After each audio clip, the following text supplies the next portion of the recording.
আসসালামু আলাইকুম। প্রিয় দর্শক, ভারতের আনুষ্ঠানিক যে অবস্থানটা, মানে শেখ হাসিনা দেশে আসতে পারবেন কিনা, ভারত তাকে ফেরত পাঠাবে কিনা, অথবা ভারতের অনুমতি ছাড়াই শেখ হাসিনা নিজে নিজে চলে আসতে পারবেন কিনা, এটা নিয়ে শেখ হাসিনাও কিছু কথা বলেছেন। তার আওয়ামী লীগের বিভিন্ন নেতারা নানা ধরনের কথা বলেছেন। এদেশে থাকা যে সমস্ত রাজনৈতিক নেতৃবৃন্দ আছেন তারা তাদের মতো বক্তব্য দিয়েছেন এবং বাংলাদেশ সরকারও কিছু বলেছেন। কিন্তু আমরা অপেক্ষা করছিলাম যে ভারত সরকার কি বলে। ভারত সরকারের একটা আনুষ্ঠানিক অবস্থান অবশেষে জানা গেল। কি জানা গেল সেটা আমি বলছি একটু পরে। ভারত এই এক সপ্তাহে গত কয়েকদিনে, গত ৩-৪ দিনে দুবার এটা নিয়ে মন্তব্য করেছেন। একবার মন্তব্য করেছেন জুলাই মাসের 14 তারিখে, মানে আজকে হলো জুলাইয়ের 17 তারিখে, 3 দিন আগে তারা একটা মন্তব্য করেছেন। এবং সেই মন্তব্যটা করেছেন ওনারা যে রয়টার্সকে দেওয়া শেখ হাসিনার যে ইন্টারভিউ, সেই ইন্টারভিউ প্রশ্নে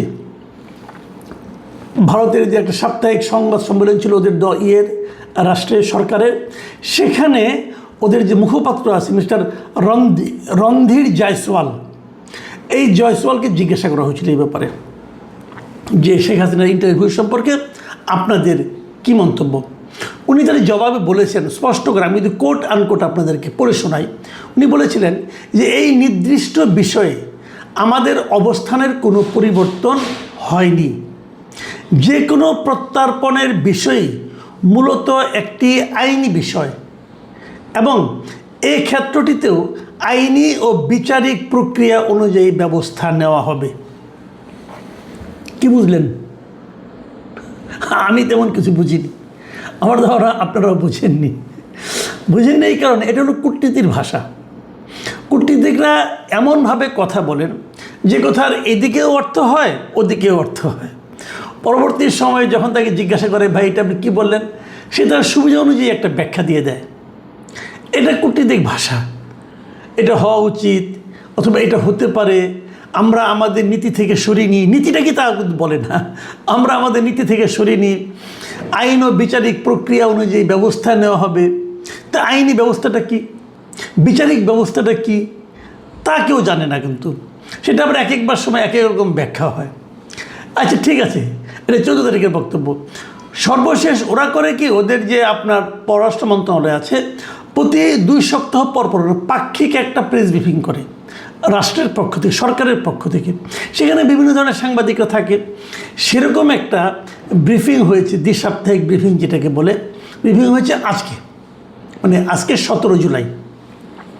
সেই ব্রিফিংয়ে তাকে আবার সাংবাদিকরা জিজ্ঞাসা করেছে যে শেখ হাসিনার ব্যাপারটা আপনারা কী করছেন অথবা কী করবেন। এবার উনি কী বলেছেন? একই কথা বলেছেন। এবার উনি বলেছেন যে বাংলাদেশের পাঠানো যে প্রত্যর্পণ অনুরোধ আছে, বাংলাদেশে কিন্তু পররাষ্ট্র মন্ত্রণালয় বলছেন যে তারা ভারতকে শেখ হাসিনাকে ফেরত দেওয়ার জন্য চিঠি দিয়েছেন। বাংলাদেশের সঙ্গে ভারতের একটা প্রত্যর্পণ চুক্তি আছে, সেই চুক্তি অনুযায়ী তারা একটা চিঠি লিখেছেন যে আপনারা শেখ হাসিনাকে আমাদের কাছে ফেরত পাঠান। এবং সেই অনুরোধের ব্যাপারটা উনি বলেছেন যে বাংলাদেশের যে চিঠিটা তাদেরকে পাঠিয়েছে সেই অনুরোধের ব্যাপারে ভারত সংশ্লিষ্ট আইনি কাঠামো ও দ্বিপাক্ষিক প্রত্যর্পণ চুক্তির আইনি বাধ্যবাধকতা মাথায় রেখে পুঙ্খানুপুঙ্খভাবে পর্যালোচনা করা হচ্ছে। মানে তারা এখনও সেটা পর্যালোচনা করছে, পুঙ্খানুপুঙ্খভাবে পর্যালোচনা করছে। তার মানে কিছুই বুঝলাম না। তারা কি নিজেরা পাঠাবেন ধরে বেঁধে? তারা কি বাংলাদেশের অনুরোধকে অনার করবেন? অথবা তারা কি শেখ হাসিনার যে ইচ্ছা সেই ইচ্ছাকে সম্মান দেখে ওনাকে ছেড়ে দিবেন? কারণ প্রত্যর্পণ চুক্তিটা কখন হয় ভেবে দেখুন একবার। ধরেন আমাদের কোনো একজন ব্যক্তি ওদের এখানে গ্রেফতার হয়ে গেল, আমাদের কোনো একজন আসামি হতে পারে অথবা আমাদের কোনো অপরাধী হতে পারে, বেআইনিভাবে ওখানে প্রবেশ করেছে, তাকে ওনারা গ্রেপ্তার করলেন। সেই গ্রেপ্তারকৃত ব্যক্তির সঙ্গে আমাদের সরকারের যে চাহিদা অনুযায়ী এক ধরনের এটা হলো প্রত্যর্পণের ধারা। তো শেখ হাসিনা কি গ্রেপ্তার হয়েছেন? শেখ হাসিনা তো গ্রেপ্তার হননি। শেখ হাসিনা যখন ভারতের মাটিতে নেমেছেন তখন তো ভারতীয় সরকার ওনাকে অভ্যর্থনা দিয়েছেন, ওনাকে গ্রহণ করেছেন সম্মানের সাথে। কাজে শেখ হাসিনা তো কোনো গ্রেপ্তারকৃত ব্যক্তি নন। ব্যাপারগুলো খেয়াল করেন। কাজে তার সঙ্গে প্রত্যর্পণ চুক্তিটা কীভাবে হবে? তবে দেখেন, আমি আরেকটা কথা বলি, আমাদের সঙ্গে ভারতের যে প্রত্যর্পণ চুক্তিটা আছে, একটা চুক্তি আছে, কিন্তু সেই চুক্তিতে কিন্তু একটা ধারা আছে। ধারাটা হলো এরকম যে যদি যাদের কাছে ওই ব্যক্তি আটক আছে তারা যদি মনে করে যে এই ব্যক্তিকে ফেরত পাঠালে নিজ দেশে অথবা ওই দেশের সরকারের চাহিদা অনুযায়ী যদি ফেরত পাঠায় তাহলে উনি রাজনৈতিক প্রতিহিংসার শিকার হতে পারেন। যদি তারা মনে করে, প্রমাণ করার কোনো ব্যাপার নাই, কিন্তু যদি তারা মনে করে তাহলে তারা এই চুক্তির এই ধারা অনুযায়ী তাকে নাও পাঠাতে পারে। তার মানে ওনাকে বাংলাদেশ চেয়েছে, তার মানে তারা পাঠাতে বাধ্য, বিষয়টা কিন্তু সেরকম নয়, তারা নাও পাঠাতে পারে। আমরা যদি শুরুর থেকে খেয়াল করি, একদম শুরুর থেকে, যে ভারত শেখ হাসিনার ব্যাপারে এই যাবৎকালে কে কে প্রতিক্রিয়া দিয়েছে একটু আমাদের জেনে রাখা ভালো। 2024-এর 5ই অগাস্ট শেখ হাসিনা ভারতে গিয়েছিলেন। আবার মনে করুন, ওনাকে আমরা বলছি, অনেকে বলছে পালিয়ে গিয়েছিলেন, অনেকে বলছে পাঠিয়ে দেওয়া হয়েছিল। বাস্তবতাটা আরেকবার আমি আপনাদেরকে ক্লিয়ার করি। উনি নিজে হেঁটে গিয়েছেন, যে হেলিকপ্টারে উঠেছেন, ওনাকে কেউ চ্যাংদোলা করে নিয়ে যায় না। কিন্তু তার মানে ওইটুক দেখে মনে হতে পারে উনি যাচ্ছেন স্বেচ্ছায়। তারপর হলো উনি কেন যাচ্ছেন এটা কিন্তু আমরা জানি না, ওনাকে কি বলা হয়েছিল তাও আমি জানি না। শেখ হাসিনা নাকি কার সঙ্গে বলেছেন শুনলাম আমি এর মধ্যে, যে ওনাকে নাকি বলা হয়েছিল আপনাকে টুঙ্গিপাড়া নিয়ে যাওয়া হচ্ছে। আমি জানি না একটি সত্য মিথ্যা, তো যাই হোক উনি গিয়েছেন, প্লেনে উঠেছেন। সে প্লেনটা কে চালিয়েছে? বাংলাদেশের সেনাবাহিনীরই অথবা বিমান বাহিনীর অথবা সশস্ত্র বাহিনীর কোনো একজন পাইলট চালিয়েছে। তো উনি যদি চালান তাহলে শেখ হাসিনাকে উনি বলেছেন আর ওনারা তার অর্ডার ফলো করেছেন। যে লোক পালিয়ে যায় তার অর্ডার কি তখন সেনাবাহিনী ফলো করে? তাহলে ওনাকে নিয়ে গেল, নিয়ে যাওয়ার পর কোথায় নিয়ে গেল? দেশের বাইরে নিয়ে গেল। আমাদের দেশের আকাশসীমা পার হয়ে অন্য দেশের আকাশসীমায় আমাদের হেলিকপ্টার গেল। কেন গেল? আমি প্রশ্নগুলি করছি, কিন্তু কেবল আপনারাও এই প্রশ্নগুলো বারবার উচ্চারণ করবেন, তাহলে হয়তো একটা সমাধান পাবেন। কেন গেল ওই দেশে? আমি আমার হেলিকপ্টার, ওরা যদি ভিন দেশি হেলিকপ্টার হিসাব করে গুলি করতো তাহলে তো আমার হেলিকপ্টারটা মূল্যবান একটা জিনিস ধ্বংস হয়ে যেত, তাই না? শেখ হাসিনা শেখ রানা খারাপ লোক বুঝলাম, কিন্তু হেলিকপ্টারটা তো একটা গুরুত্বপূর্ণ জিনিস, আমাদের সম্পদ। তার মানে আপনারা আলাপ করে গেছেন, আপনারা যেখানে যাচ্ছেন তাদের সঙ্গে কথা বলেছেন যে আমরা ওনাকে পাঠাচ্ছি। তাহলে উনি পালালেন নাকি আপনারা পাঠালেন? প্রশ্নগুলো খেয়াল করুন। আবার উনি এখানে গিয়েছেন কী হিসেবে গিয়েছেন? এই যে প্রশ্নগুলো, এগুলি কিন্তু পরবর্তী সময় উঠবে। দেখুন, 2024-এর অগাস্ট উনি গিয়েছেন এবং 2024-এর অগাস্টেই ভারতের পক্ষে ভারতের পররাষ্ট্রমন্ত্রী এবং তাদের পররাষ্ট্র মন্ত্রণালয়ের মুখপাত্র রণধীর জয়সওয়াল উভয়ে কিন্তু বিবৃতি দিয়েছেন, ওনাদের সংসদেও একবার দিয়েছেন। এবং তখন তারা কি বলেছেন? তখন ভারতের পররাষ্ট্রমন্ত্রী বলেছিলেন যে তিনি অত্যন্ত স্বল্প সময়ের নোটিশে এবং জরুরি পরিস্থিতিতে ভারতে এসেছেন, এটা বলেছেন। তারপর আর কি বলেছিলেন আমি আপনাদের আবার পড়ে শোনাই। তার ভবিষ্যৎ পরিকল্পনার বিষয়টি সম্পূর্ণ তার নিজের সিদ্ধান্তের উপর ছেড়ে দেওয়া হয়েছে এবং এটি নিয়ে মন্তব্য করা ভারতের জন্য সমীচীন নয়। তার মানে হলো শেখ হাসিনা কি করবেন কি করবেন না, টোটাল বিষয়টা ভারত দেখছে না, ওটা শেখ হাসিনা দেখবে। তার ভবিষ্যৎ পরিকল্পনার বিষয়টি সম্পূর্ণ তার নিজের সিদ্ধান্তের উপর ছেড়ে দেওয়া হয়েছে।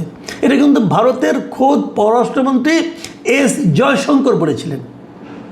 তার মানে শেখ হাসিনার ভবিষ্যৎ বিষয়টা শেখ হাসিনার উপর। শেখ হাসিনা যদি বলেন যে আমি এখন চলে যাব, ভারত থেকে আটকাবে না, তখন আটকাবে কেন? পররাষ্ট্রমন্ত্রী তো নিজেই বলেছেন যে ওনার সিদ্ধান্ত ওনার উপর। এবং তারপরে এটাও বলেছেন যে এটি নিয়ে মন্তব্য করা ভারতের জন্য সমীচীন নয়, ভারত কোনো মন্তব্যই করবে না। এবং পরবর্তী সময়ে যখন বাংলাদেশের পক্ষ থেকে 2024 নভেম্বরের দিকে, যখন নাকি বাংলাদেশের পক্ষ থেকে তাদের কাছে একটা চিঠি লেখা হলো যে ওনাকে আপনারা ফেরত পাঠান, একটা আনুষ্ঠানিক চিঠি, যেটাকে নাকি কূটনীতির ভাষায় বলা হয় নোট ভার্বাল, এরকম একটা চিঠি বাংলাদেশের পক্ষ থেকে পাঠানো হয়েছিল। তখন এই রণধীর জয়সওয়াল উনি বলেছিলেন, প্রথম চিঠিটা পাওয়ার পর সঙ্গে সঙ্গে বলেছিলেন যে আমরা অনুরোধটি পেয়েছি, মানে ভারত বাংলাদেশ থেকে অনুরোধটা পাইছে, এবং এটি আমাদের অভ্যন্তরীণ বিচারিক ও আইনি প্রক্রিয়ার অধীনে পরীক্ষা নিরীক্ষা করে দেখা হচ্ছে। এটা কবে বলছেন? 2024 শেষ দিকে, নভেম্বরের পরে, ডিসেম্বরের ফার্স্ট উইকে। তাহলে তারা কিন্তু তখন থেকে আইনি পরীক্ষা নিরীক্ষা করছেন, এবং তার 2 বছর পরে এখন যখন তাকে জিজ্ঞাসা করা হয়, উনি একই কথা বলেন যে পুঙ্খানুপুঙ্খভাবে আইনি ব্যবস্থা করা হচ্ছে, আইনিভাবে পরীক্ষা নিরীক্ষা করা হচ্ছে যে কীভাবে ফেরত পাঠানো যায় অথবা কীভাবে যায় না। আর ওনাদের পররাষ্ট্রমন্ত্রী বলেছিলেন পুরো বিষয়টা শেখ হাসিনার ইচ্ছার উপর নির্ভর করবে। তাহলে এখন প্রশ্ন হচ্ছে, এদিকে আমাদের নেতারা কিন্তু বলে বেড়াচ্ছেন, যেমন আমাদের এনসিপির নেতা উনি তো বলেছেন যে শেখ হাসিনাকে ফেরত পাঠালে পরে তার কোনো আপিলের সুযোগ নাই, তার মৃত্যুদণ্ড কার্যকর করা হবে। উনি ওনার মতো করে বলেছেন, কারণ একটা মামলায় তো ওনার মৃত্যুদণ্ড হয়েছে, ওই মামলা আপিলের জন্য 30 দিনের সময় ছিল, 30 দিনের সময় পার হয়ে গেছে, কিন্তু আপিল উনি ওনার পক্ষ থেকে করেও নাই, কাজে মৃত্যুদণ্ড হয়ে যাবে। এটা উনার যেটা বক্তব্য, এই বক্তব্যটাও আমি মনে করি যে আইন অনুযায়ী ঠিকই আছে। শামা ওবায়েদ আমাদের যিনি পররাষ্ট্র প্রতিমন্ত্রী, তিনি বলেছেন শেখ হাসিনাকে ফেরাতে ভারতের সদিচ্ছা প্রয়োজন। উনি ওনার কূটনৈতিক ভাষায় পররাষ্ট্র প্রতিমন্ত্রী হিসেবে যেভাবে বলা দরকার সেভাবেই বলেছেন। তাহলে আসলে হবেটা কি, এটা আমরা কেউ জানি না। আবার শেখ হাসিনা একটা আলটিমেটামও দিয়েছে, ডিসেম্বর, উনি একটা তারিখ ঘোষণা করেছেন যে ডিসেম্বরে উনি ফেরত আসবেন। আসলে কি হবে, না আসলে কি হবে, ওনার আশাকে কেন্দ্র করে কার মধ্যে কী প্রতিক্রিয়া। এর মাঝখানে আরেকটা ভিডিও দেখলাম, সেখানে উনি একই কথা, ভিডিও ঠিক না, অডিও রেকর্ড শুনলাম, সেখানে উনি একই কথা বলেছেন, দলের লোকজন নিয়ে উনি আসছেন। কি হবে আসলে ব্যাপারটা নিয়ে আমরা কেউ জানি না। তবে আমি আজকে ওনার আসলে পরে ওনার রাজনীতির কী ভবিষ্যৎ হবে, এবং যেভাবে নাহিদ ইসলাম বলছেন যে আসবে সঙ্গে সঙ্গে ধরে নিয়ে যে ফাঁসিতে ঝুলাই দিবে, বিষয়টা কি এতই সহজ কি না সেটাও আমার কাছে কিন্তু ক্লিয়ার না। কারণ এই দেশের নাহিদ ইসলাম হয়তো ওনার দলের শক্তির সঙ্গে তুলনা করে চিন্তা করেছেন যে আমার দলের যে শক্তি যদি এরকম হয় তাহলে কী হতে পারত। কিন্তু নাহিদ ইসলামের পক্ষে কি কল্পনা করা সম্ভব যে এনসিপির শক্তির সঙ্গে আওয়ামী লীগের শক্তির কত পার্থক্য? মনে হয় না। সেই কী হবে বলা বড় কঠিন। তবে ভারত কি ভাবছে সেটাও কিন্তু কিছু বুঝিনি। তবে ভারত সহজভাবে কিছু বলছে না। সহজভাবে যখন কিছু না বলে, একটা সহজ প্রশ্নের যখন নাকি অস্পষ্ট উত্তর আসে, তখনই কিন্তু মানুষের সন্দেহটা বাড়ে। প্রিয় দর্শক, আমরা চলুন সন্দেহ নিয়ে আগামী কয়েকটা দিন পার করি। আল্লাহ হাফেজ।